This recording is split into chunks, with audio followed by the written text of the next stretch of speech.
Halo guys, assalamualaikum warahmatullahi wabarakatuh. Welcome back to my YouTube channel. Balik lagi dengan aku, Eliana.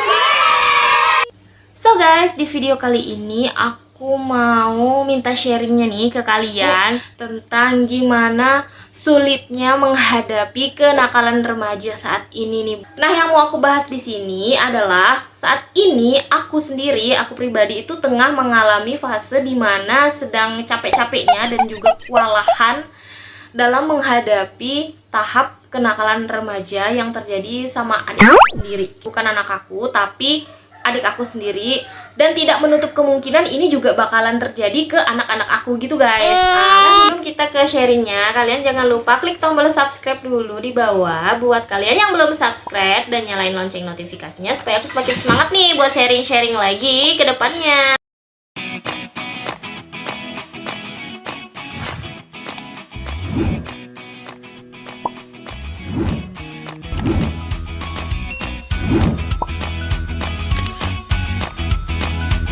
Dulu yang kita rasain waktu orang tua kita itu negur ataupun marahin kita waktu kita melakukan kesalahan, pasti kita mikirnya tuh orang tua kita itu kayak jahat, cerewet, ih berisik banget gitu kan ya. Nah, tapi seiring berjalannya waktu, setelah kita semakin dewasa dan sekarang aku dan kita menjadi orang tua, akhirnya kita sekarang mengerti gimana perasaan dan yang dilakuin sama orang tua itu demi kebaikan kita sendiri gitu. Sebelumnya aku juga nggak ngerti ini tuh terjadinya kapan, cuma yang aku sadari ini tuh kayak semakin dia beranjak remaja itu tuh sifatnya dan tingkah lakunya tuh kayak semakin menjengkelkan gitu loh. Itu dari segi kayak omongan yang nggak masuk di dia, entah dari segi ajaran yang mental di dia, dan dia tuh tipe yang sekarang itu kayak mudah membangkang, mudah marah, mudah tersinggung, kayak jujur ternyata setelah kita ngerasain sendiri nih ya, itu tuh kayak rasanya tuh kayak capek banget ngadepin sikap dan perilakunya tuh yang semakin menjadi gitu. Kadang aku tuh sampai mikir, mungkin kita juga dulu seperti itu gitu ya sama orang tua kita perlakuannya ya, walaupun mungkin di setiap anak itu berbeda-beda gitu untuk jenis tingkah lakunya kayak gitu ya. Ada yang memang kayak diomongin itu ngerti udah gitu, ada juga yang tipe yang dia tuh kayak keras kepala tapi tuh tetap masih masuk gitu loh omongan orang tua ke dia. Nah, di usia dia yang mulai beranjak semakin remaja ini, aku tuh kayak ngerasa kenapa dia itu semakin hari semakin sulit untuk dikasih tahu gitu loh, untuk dikasih tahu bahwa ini tuh nggak baik gitu loh, ini tuh nggak bagus untuk diikutin, yang bagus ini enggak kayak gitu. Tapi nggak tahu kenapa itu tuh kayak semuanya tuh kayak nggak berguna gitu loh, masuk telinga kanan keluar telinga kiri gitu kali ya. Nah, aku tuh nggak tahu ya guys ya, ini tuh cuma terjadi di aku aja atau memang adik aku sendiri nih yang memang dasar sifatnya aja memang agak keras kepala, atau kalian juga pernah ataupun sedang mengalami fase yang anaknya itu juga kayak gini gitu loh. Nggak tahu kenapa aku tuh kalau lagi sedang bahas adik aku ini yang satu ini tuh kayak gimana ya, kayaknya tuh kayak harus nyiapin kesabaran banget gitu ya. Sebagai pengganti orang tua nih, aku dan suami aku tuh berusaha semaksimal mungkin gimana caranya untuk ngajarin adik aku nih tugas-tugas yang ringan-ringan yang memang harus dia tahu kayak gitu loh. Maksud tuh kayak misal ngelipat bajunya sendiri, bersihkan lemarinya sendiri, ngerapikan lemarinya, bersihkan kamarnya sendiri, belajar untuk membantu mengerjakan pekerjaan rumah kayak gitu.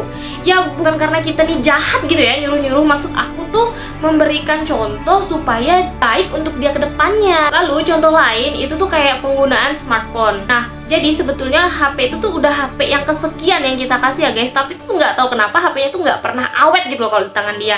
Nah oke, jadi untuk pemberian smartphone yang terakhir ini, kita itu berharapnya dia itu bakalan lebih bijak dalam menggunakan smartphone kayak gitu ya. Maksud dan tujuannya itu untuk memudahkan kita dan lebih memudahkan kita untuk berkomunikasi dengan dia guys. Tapi apa yang didapat? Justru dia tuh kayak sering mengabaikan telepon, WA dan lain sebagainya kalau kita tuh lagi butuh keberadaan dia kayak gitu. Paham gak sih? Maksud tuh kayaknya tuh kok semakin dikasih handphone semakin dia tuh kayak ngabain kita gitu loh.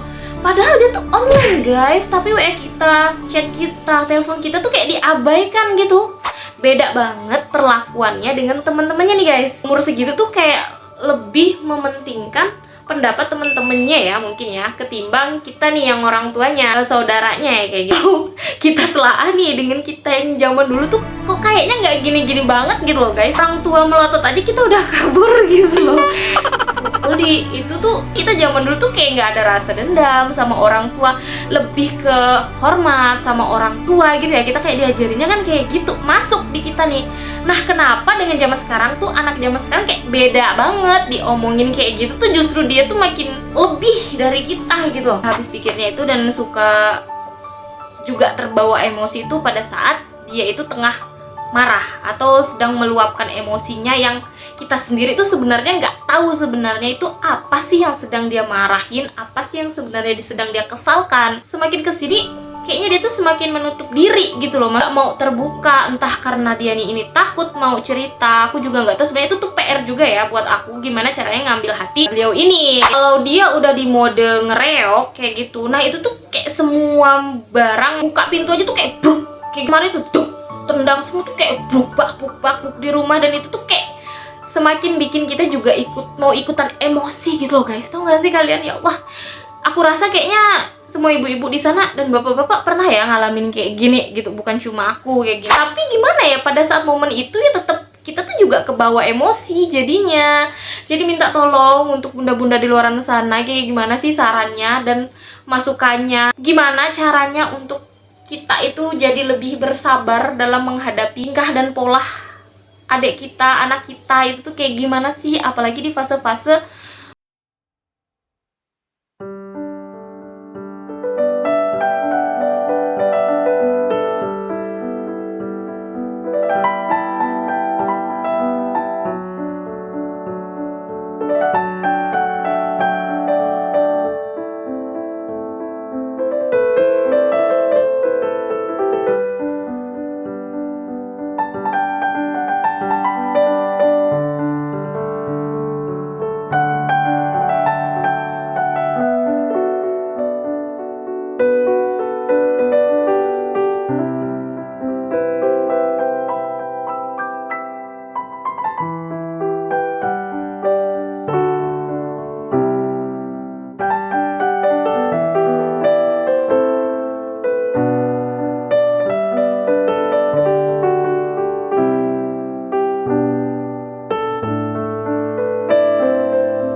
itu paham nggak sih konsep keluarga atau saudara itu yang menyayangin dia, lebih care sama dia, walaupun dalam bentuk sering negur dia. Sebenarnya itu tuh salah satu bentuk kasih sayang kami ke dia, bukan karena kami tuh jahat ke dia.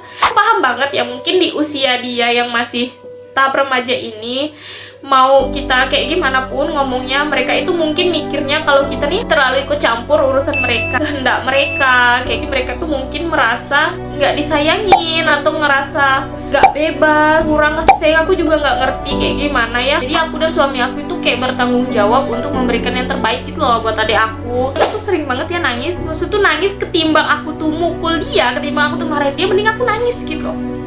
Setidaknya dengan aku udah nangis, udah nanti kalau aku udah agak tenang, dia pun udah agak bagus, baru deh aku bicara sama dia. Aku cuma bisa berdoa, aku diberikan banyak-banyak kesabaran. Semoga deh aku ini dilembutkan hatinya, bisa lebih terbuka dengan kakak-kakaknya, dengan orang tuanya, jangan merasa kamu itu sendirian, karena kami semua itu sayang sama kamu deh.